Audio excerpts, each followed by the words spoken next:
Hello viewers, welcome to my channel Wildlands Whispers. Right now we are in Pilibhit. We are doing 6 safaris here. Last week we had done Dudhwa, that is also went very well. Today we are interviewing one of my mentor, Srikanth Ranganathan. He is from Chennai.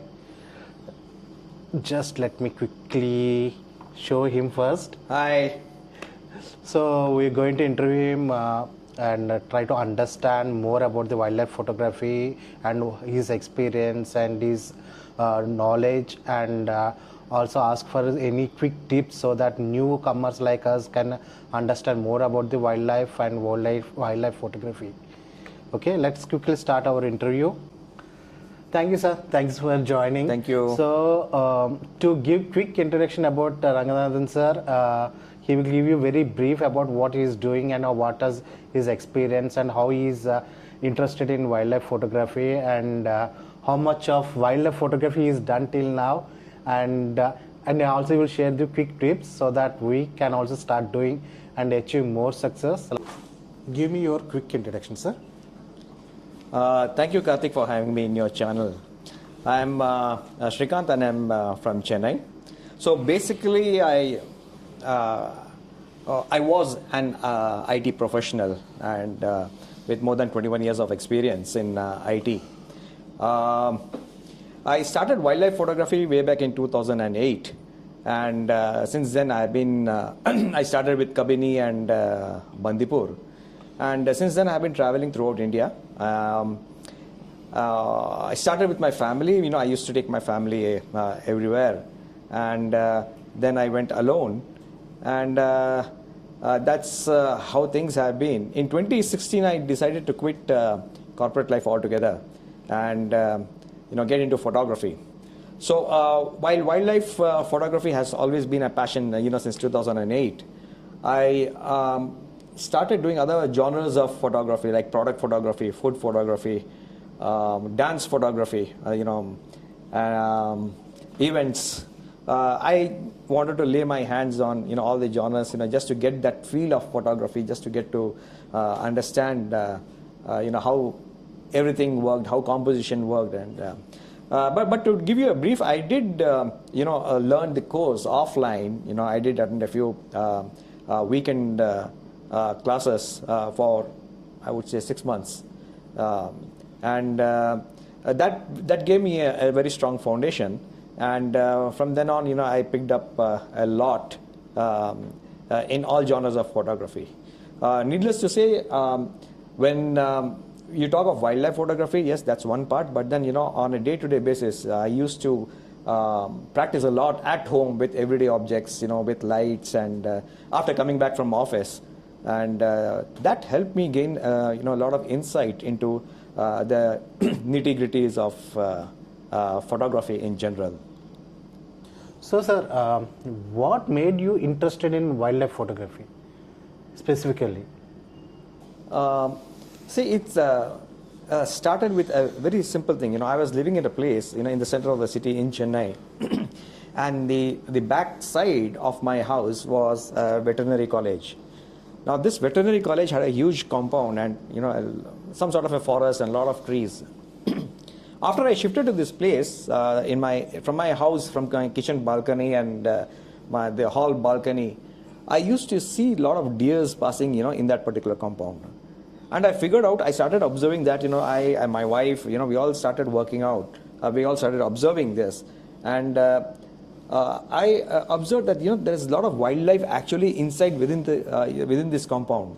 I saw deers, I saw mongoose, I saw snake, and so many other birds, different kinds of birds that came. I said, well, this seems to be very interesting. Just observing them seemed very, very interesting.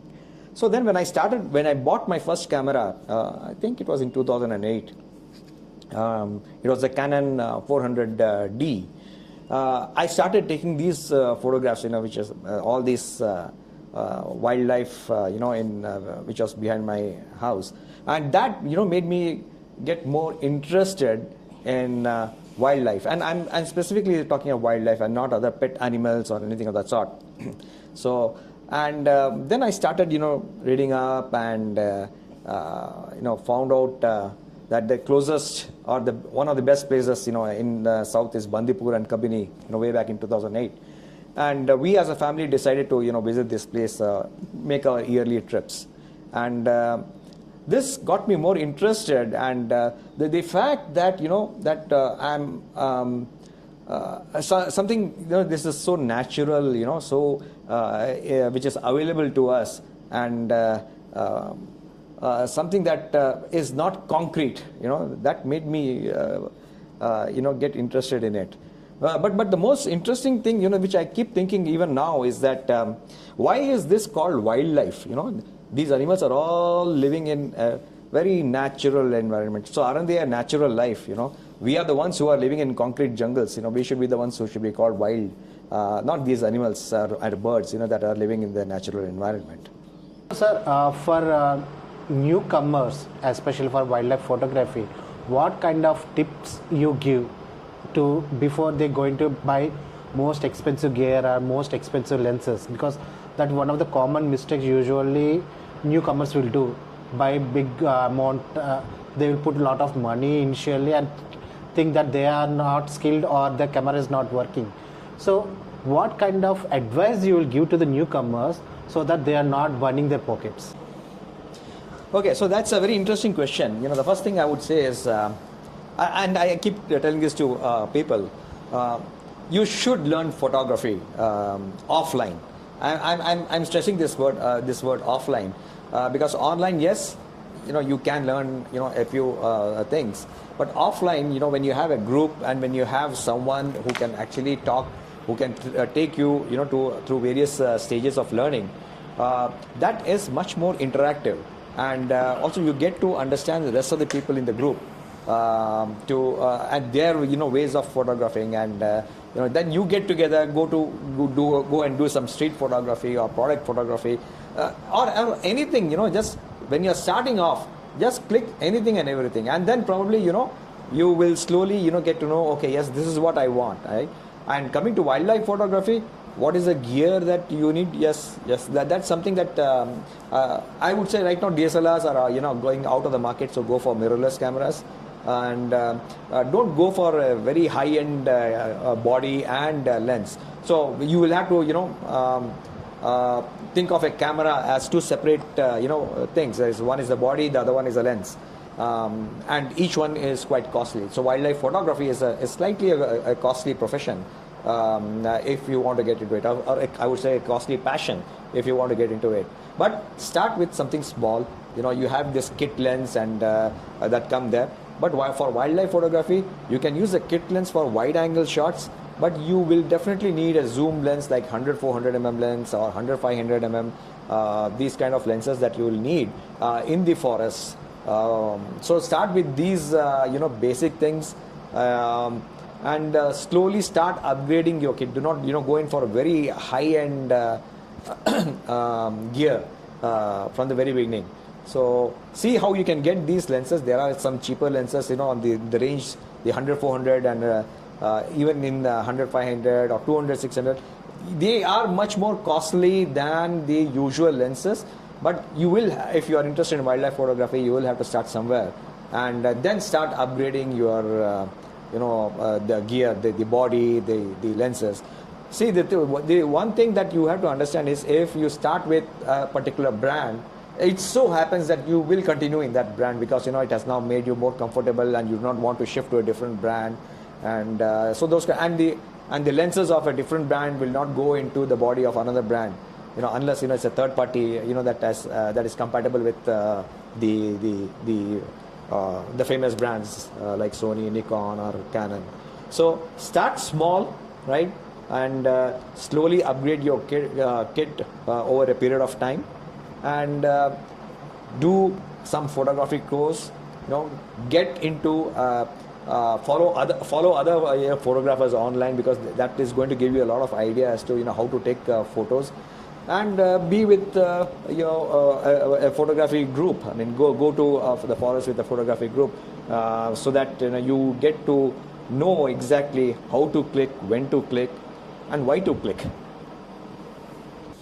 So I know you mentor a lot of groups, sir, and I'm also collaborated with you. This is my third tour with you. First is our Magarakasa, and the second one is our Dudwan. This is the third one. So I always ask this kind of question: how many teams you have been mentored till now, and which team you do you think really best in mentoring? Asking you the right questions or more questions without hesitation, asking you more questions to think whether you are mentoring right or wrong. Okay. So when it comes to mentoring, the groups that I mentor, are varied. So they are not just wildlife photographers; they are wildlife enthusiasts or people who want to get into wildlife, not photography, but who are just for whom is the first trip to the forest. They all have their own questions which are interesting, which also help me understand what they are thinking about forests or wildlife, any misconceptions that they have. So for example, some of the people who visit the forest first time have questions like, won't the tiger attack you? This is a very common question that people ask. So obviously, the tiger does not attack because it is in a mood to attack. There is a certain reason that it can attack, but most of the times it does not attack. So these are some questions. These are they may look silly to an experienced to experienced people, but they are all valid questions. If you are getting into wildlife parks, and slowly people get to know when they start hearing the stories, and when they start looking at the forest the way I look at it, or the way other wildlife enthusiasts look at it. They understand that no, this is something very different, and it is not dangerous. It's a responsible. There's a lot of responsibility that we have as wildlife photographers, or wildlife enthusiasts, or wildlife tourists, visiting these forests. So mentoring is varied. While one group is what I talked about right now, the other group is full of photographers who are at various levels of understanding wildlife photography and doing wildlife photography. So there's a maturity level also in all these photographers, and the one is one-on-one mentorship that can be done during these trips. So, sir, to take your mentorship, so how the users can reach out to you? What is the process to take your mentorship? Okay, so right now I'm associated with naturographers, and for any mentorship or any of these wildlife tours where you need help, you can get in touch with them at naturographers.com, and we'll be there for mentoring, and it's a lot of fun. I tell you, mentoring is a lot of fun because I get to meet different types of people, and it's not just a one-way mentoring that happens. I also get to know from their experiences because the experiences are varied, because the locations are varied, and the way people think about forests, wildlife, all these things are varied, and that actually helps me also to understand their way of thinking, and how I can frame my mentorship for them. Sir, I know you've done a lot of wildlife safaris and wildlife tours. So, till now, how many safaris or how many these tours you have done, and which one you think is the best?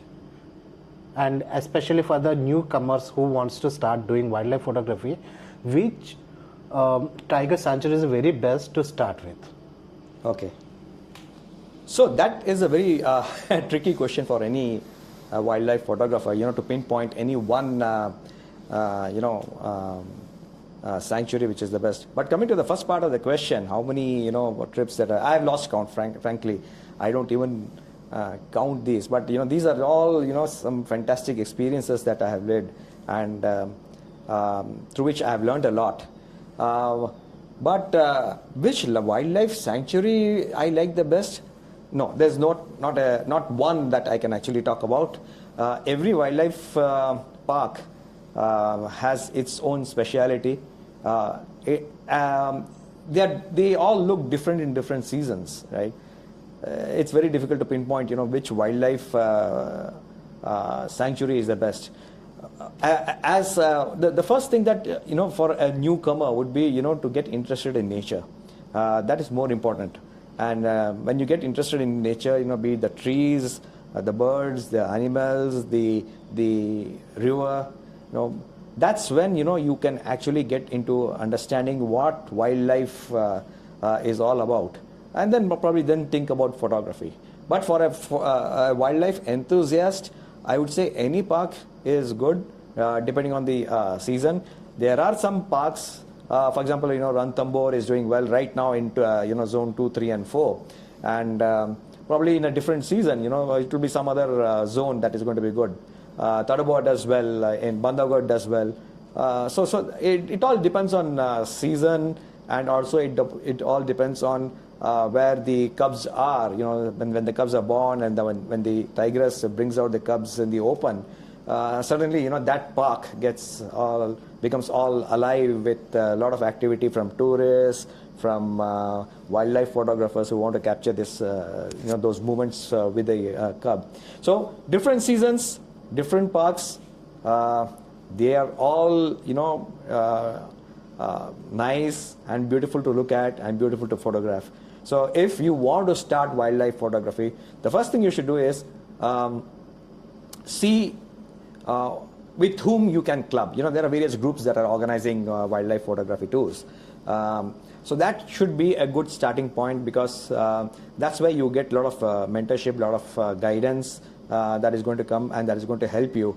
It is going to help you appreciate wildlife. It is going to help you appreciate forest, and that can be a very, very strong foundation if there is a mentor who is actually available with you in all your wildlife trips. It can be, as you may start as a wildlife enthusiast, you may not have a camera at all. That's fine.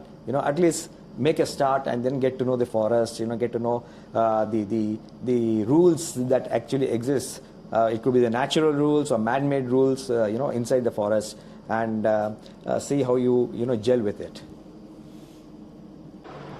Thank you, viewers, for watching my channel. Next time we will come up with a new interview with some other new mentors or new wildlife photographers, influencers. I will try to get someone for next week or next month. We'll see. Thanks, everyone. So thank you, Karthik, for having me in your channel. And guys, please like, share, and subscribe to Wild Lens Whispers.